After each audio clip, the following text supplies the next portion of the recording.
We're dealing with a world where it seems like things are changing all the time. And this is a big stressor for people in their personal and professional lives. There is what I call it a framework. There's a way of thinking that I find to be very helpful.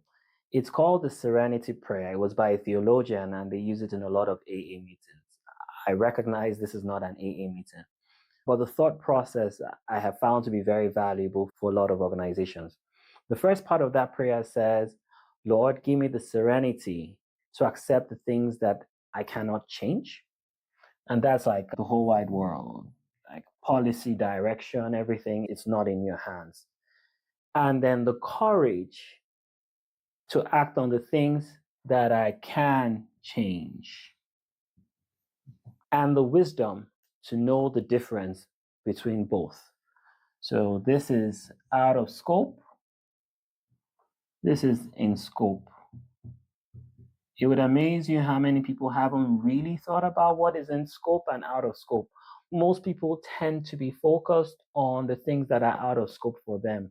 So right now they're talking about health insurance cost or oil and gas policy, petroleum industry bill, for instance, in Nigeria, drill baby drill in America. And people pay a lot of attention to things that are out of their focus. Meanwhile, what is in focus is advocacy, for instance. So you don't like what is happening, but you can advocate change. So this is in focus. You can decide, I know that this is not a one-for-one impact, but I will let my voice be known.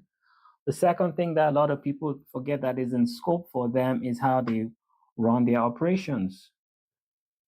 You understand? So what they can do is they can do scenario planning, do pre-mortems, and if there've been activities that happened in the past, they can do post-mortems, build a strategy around the resources that they have in the organization and customers' needs in those situations.